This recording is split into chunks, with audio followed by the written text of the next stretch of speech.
Dear students, myself Dr. Sachin Goswami welcome you on my YouTube channel Dr. Sachin Goswami's English classes। दोस्तों आज मैं आपको पढ़ाने वाला हूं teaching of poetry at junior level, जो कि आपके बीएड, डीएलएड, सीटेट, यूपीटेट के लिए बहुत ही एसेंशियल टॉपिक है। इसके साथ साथ जैसा कि आप जानते हैं कि बीएड की मेरे चैनल पर पूरी प्लेलिस्ट है, डीएलएड और बीएड को लेकर, इसके साथ साथ सीटेट, यूपीटेट की भी प्लेलिस्ट बनी हुई है। तो आप उस प्लेलिस्ट पर जाइए और वीडियोस को विजिट कीजिए और उनसे आप स्टडी कर सकते हैं। अगर आपने उनसे स्टडी कर ली तो मैं ये कहता हूं कि इंग्लिश को कहीं और से पढ़ने की आवश्यकता नहीं है। तो दोस्तों स्टार्ट करते हैं हम आज का topic, teaching of poetry at junior level. जो पोएट्री जूनियर लेवल पर पढ़ाई जानी चाहिए उसका पर्पस क्या होना चाहिए, किस तरह से पढ़ाई जानी चाहिए, ये मैं आज आपको बता देता हूं। सबसे पहले साथियों, जब हम पोएट्री पढ़ाते हैं या फिर कोई भी टॉपिक पढ़ाते हैं तो हमारा पहला जो कर्तव्य है, पहली ड्यूटी बीइंग अ टीचर, वो ये बनती है कि बच्चे को उसके बारे में बताया जाए कि व्हाट इज पोएट्री। सपोज आप प्रोज पढ़ा रहे हैं तो व्हाट इज प्रोज। तो कोई भी चीज आप पढ़ा रहे हैं तो teacher is expected to give them the basic knowledge about that thing and specially in teaching poetry. So tell them about poetry, what is poetry, and also discuss some facts related to the poet or the poetess. So basic knowledge of poetry and facts about the particular poet. सबसे पहले बच्चे को यह बताया जाना चाहिए कि poetry क्या होती है, किसको हम पोएट्री कहते हैं। उसके बाद साथियों बच्चों को पोएट से जुड़े हुए, उनकी लाइफ से जुड़े हुए कुछ फैक्ट्स भी बताए जाने चाहिए। पोएट्री क्या होती है साथियों, कि बच्चों को जो है ना, पहले तो बच्चों से आप पूछिए कि व्हाट इज पोएट्री, कविता क्या होती है।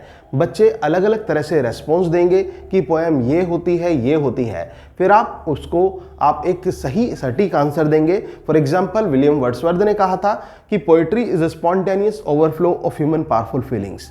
बच्चों को आप ये बात बता सकते हैं कि बच्चों जो हमारे विचार होते हैं, स्ट्रॉन्ग फीलिंग्स होती हैं, उनका जो एक फ्लो होता है वो पोएट्री कहलाता है। अब पोएट्री लाइफ से जुड़े हुए कुछ फैक्ट्स भी बच्चों को बताइए। उसके बाद rhyming scheme and rhyming words, इसकी नॉलेज भी बच्चों को दी जानी चाहिए। राइमिंग वर्ड्स आप बच्चों को सिखाइए और राइमिंग स्कीम निकालना बहुत डिफिकल्ट होता है, बट बच्चों को आप जूनियर लेवल पर स्टूडेंट्स को उनके लेवल के अकॉर्डिंग ही समझाइए। फॉर एग्जाम्पल आप समझा रहे हैं बच्चों को, तो आपने कहा कि बच्चों एक काम करते हैं, ट्विंकल ट्विंकल लिटिल स्टार आपने पोएम पढ़ी होगी, तो इसका लास्ट वर्ड लिख दीजिए स्टार। फिर उसके बाद how I wonder what you are, up above the word so high like a diamond in the sky, आपने लास्ट वर्ड्स लिख लिए। फिर उसको जो है ना, जो बच्चों से बोलना, जैसे राजा बाजा मछली वछली, इस तरह से बच्चों राइम मैच कीजिए। तो स्टार को कंसीडर किया ए, स्टार और आर आपस में साउंड मैच कर रही है तो इसको भी ए माना हमने। हाई स्टार से मैच नहीं करता, इसको बी मान लिया। स्काई और हाई मैच करते हैं, इसको बी मान लिया। ए बी बी ए, इसकी राइमिंग स्कीम आई। और बच्चों से बताइए, बच्चों राइमिंग स्कीम हमेशा स्मॉल लेटर्स में लिखी जाती है, ये आप बच्चों को जानकारी दीजिए। इसके साथ साथ साथियों रीड पोएम अलाउड, बच्चों के सामने पोएम को पढ़िए और बच्चों को एक्सप्लेन कीजिए उस पोएम को। और सबसे बड़ी बात, बच्चों का इंटरेस्ट बना रहे, इस तरह से आपको बच्चों को पढ़ाना है।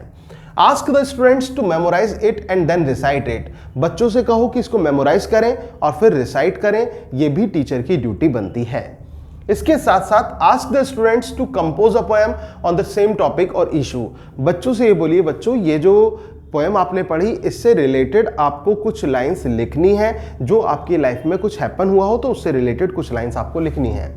Create and exchange poetry greeting cards to create their interest, जो पोएट्री हम पढ़ाते हैं तो उसका सबसे बड़ा पर्पस होता है बच्चों का एक इंटरेस्ट डेवलप किया जाना। और यहाँ पर बच्चों को आप अगर जो इंटरेस्ट डेवलप करना चाहते हैं तो विद्यार्थियों से कहो बच्चों कुछ ग्रीटिंग कार्ड्स बनाएं और उन पर जो है कुछ लाइन्स लिखें पोएट्री की, और उससे क्या होगा, बच्चा उससे जुड़ेगा और अपना इंटरेस्ट डेवलप करेगा।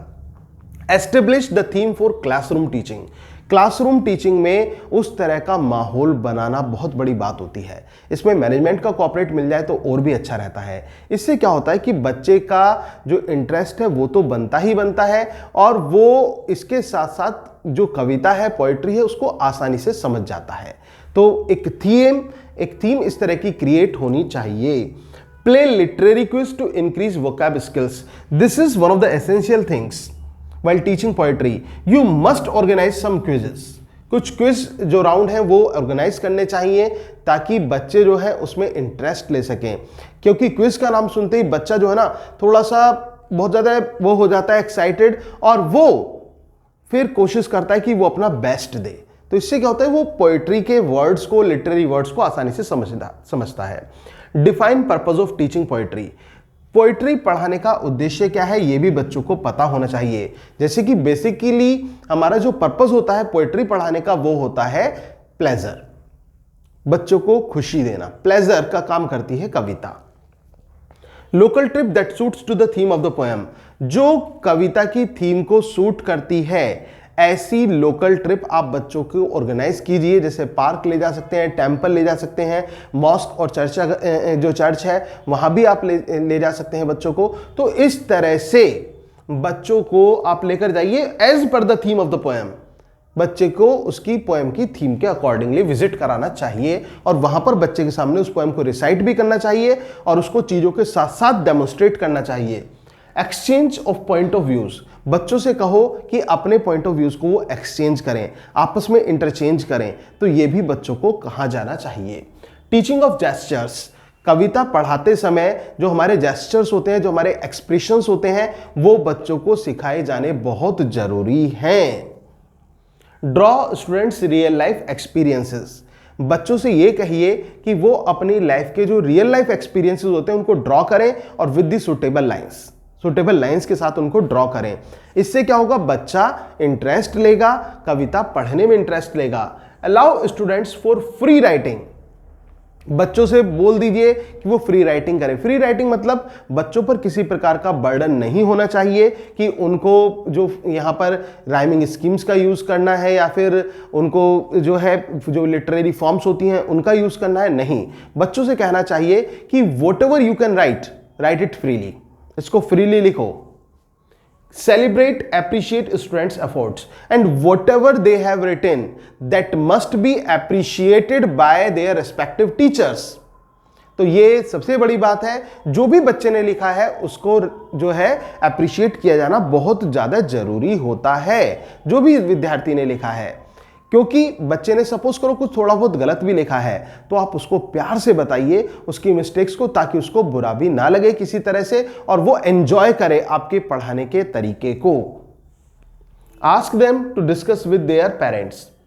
जो भी क्लास में पढ़ाया गया है वो बच्चों से ये बोलिए कि आज बच्चों ये बात जो पोइट्री है इसके बारे में, इस पोएम के बारे में, इसके पोइट के बारे में और उसकी जुड़ी हुई जो फैक्ट्स आपको बताए गए हैं ये अपने पेरेंट्स के जाकर डिस्कस करना है। तो बच्चा एक्साइटेड रहेगा और बच्चा जब घर पे जाकर बताएगा तो उससे क्या होगा, उसका एक रिवीजन भी होगा और पोइट्री में इंटरेस्ट भी बना रहेगा। इसके बाद डिवीजन ऑफ वर्ड्स। वर्ड्स का डिवीजन करना बहुत जरूरी है। Difficult words and easy words ये बच्चों को क्लासिफाइड किए जाने चाहिए। Develop comprehension skills. बच्चे की जो कॉम्प्रीहेंशन स्किल्स है, what are the comprehension skills, put them some questions that is related to the poem. तो ऐसे क्वेश्चंस बच्चों से पूछे जाने चाहिए और स्पेशली पोइट कौन है, किस पोएम से एक्सट्रैक्ट लिया गया है और इसके अलावा उसमें राइमिंग वर्ड्स कौन से हैं, राइमिंग स्कीम क्या है और जो कविता की कहानी से रिलेटेड जो क्वेश्चंस हो वो बच्चों से यहाँ पर पूछे जाने चाहिए। तो एक कॉम्प्रीहेंशन स्किल बच्चों की डेवलप होनी चाहिए। पीयर डिस्कशन, ग्रुप डिस्कशन होना चाहिए। Enthusiasm and determination, this is one of the essential part of while teaching poetry. Because जो बच्चे कुछ करते हैं, बच्चों ने कुछ पोएट्री लिखी या पढ़ा या वर्कशीट की, तो उस सिचुएशन में जो है बच्चे they must be appreciated and उनके अंदर एक विल पावर को क्रिएट करना ये टीचर की जिम्मेदारी होती है। ये पूरी रेस्पॉन्सिबिलिटी टीचर की होती है कि उनके अंदर एक विल पावर क्रिएट करें और उनके अंदर एक इंटरेस्ट भी डेवलप करें ताकि वो हिम्मत ना हार सके और उसके अंदर एक पॉजिटिविटी आ सके। तो ये चीज टीचर को करनी होती है while teaching poetry at junior level. जब पोएट्री किस पर पढ़ाई जाती है, जूनियर लेवल पर। लेकिन सेकेंडरी लेवल पर काफी चीजें बदल जाती हैं। वो क्या बदलती हैं वो मैं आपसे डिस्कस करूंगा अपनी नेक्स्ट वीडियो में। तो दोस्तों बीएड, डीएलएड और सीटेट, यूपीटेट और केवीएस, एनवीएस की तैयारी के लिए, इंग्लिश सब्जेक्ट की तैयारी के लिए इस चैनल से जुड़े रहिए। और इसके साथ साथ जो मैं एजुकेशनल न्यूज़ आपके लिए लेकर आता हूं, उनको सुनने के लिए भी इस चैनल से जुड़े रहिए। और अगर आपने मेरे चैनल को अभी तक भी सब्सक्राइब नहीं किया है, so I would like to request you to please subscribe this channel and please do not forget to press the bell icon while subscribing this channel so that you may get regular updates. Thank you very much. Yours Dr. Sachin Goswami, and please share and comment also.